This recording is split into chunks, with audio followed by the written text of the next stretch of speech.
प्रथम नवरात्र माँ शैलपुत्री की कथा। नवरात्रि का पहला दिन माँ दुर्गा के शैलपुत्री स्वरूप को समर्पित होता है। शैलपुत्री पर्वतराज हिमालय की पुत्री और भगवान शंकर की अर्धांगिनी है। इन्हें नवरात्रि की आराधना का प्रथम चरण माना गया है। इस दिन भक्तजन कलश स्थापना, घट स्थापना और व्रत की शुरुआत करते हैं। माँ शैलपुत्री की पूजा करने से मनुष्य को असीम शक्ति, स्थिरता और जीवन में सफलता की प्राप्ति होती है। नवरात्र में दुर्गा देवी के 9 रूपों की पूजा उपासना बहुत ही विधि विधान से की जाती है। इन 9 रूपों में सर्वप्रथम शैलपुत्री के रूप में पूजा जाता है। हिमालय के यहाँ पुत्री के रूप में जन्म लेने के कारण इनको शैलपुत्री के नाम से जाना जाता है। इनका वाहन वृषभ है, इसलिए इस देवी को वृषारूढ़ा भी कहा जाता है। इस देवी ने दाएं हाथ में त्रिशूल धारण कर रखा है और बाएं हाथ में कमल सुशोभित है। इन्हें सती भी कहा जाता है। इस माता की मार्मिक कहानी इस प्रकार है। एक बार प्रजापति दक्ष ने यज्ञ करवाने का फैसला किया। इसके लिए उन्होंने सभी देवी देवताओं को निमंत्रण भेज दिया, लेकिन भगवान शिव को नहीं भेजा। देवी सती भली भांति जानती थीं कि उनके पास निमंत्रण आएगा, लेकिन ऐसा नहीं हुआ। वे उस यज्ञ में जाने के लिए बेचैन थीं, लेकिन भगवान शिव ने मना कर दिया। उन्होंने कहा कि यज्ञ में जाने के लिए उनके पास कोई भी निमंत्रण नहीं आया है, इसलिए वहां जाना उचित नहीं है। सती नहीं मानी और बार बार यज्ञ में जाने का आग्रह करती रही। सती के न मानने की वजह से शिव को उनकी बात माननी पड़ी और अनुमति दे दी। सती जब अपने पिता प्रजापति दक्ष के पास पहुंची तो देखा कि कोई भी उनसे आदर और प्रेम के साथ बातचीत नहीं कर रहा है। सारे लोग मुंह फेरे हुए हैं और सिर्फ उनकी माता ने स्नेह से उन्हें गले लगाया। उनकी बाकी बहनें उनका उपहास उड़ा रही थीं और सती के पति भगवान शिव को भी तिरस्कृत कर रही थीं। स्वयं दक्ष ने भी अपमान करने का मौका न छोड़ा। ऐसा व्यवहार देख सती दुखी हो गईं।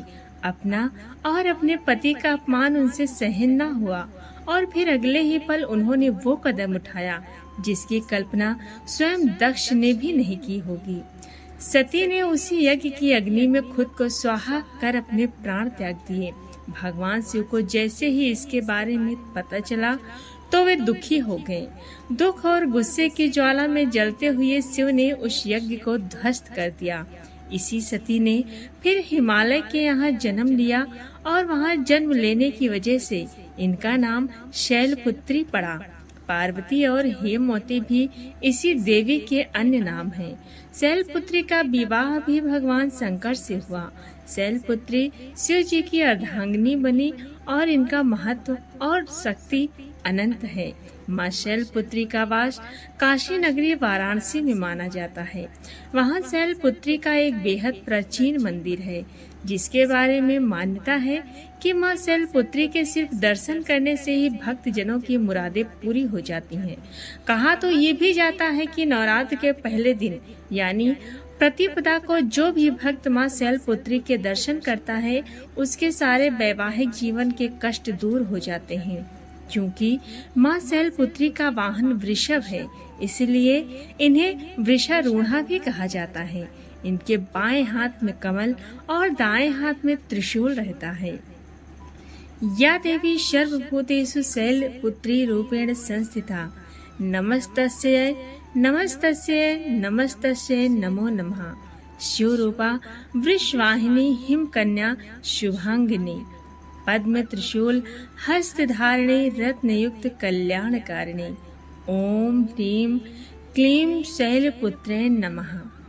आज के दिन क्या करना चाहिए, क्या नहीं करना चाहिए, आइए ये भी जानें। सुबह सुबह स्नान करके शुद्धता बनाए रखें। माता शैलपुत्री को लाल या पीले पुष्प अर्पित करें। व्रत रखने वाले व्यक्ति फलाहार करें। दिन भर माता के मंत्र या स्तुति का जाप करें। आज के दिन क्या नहीं करना चाहिए?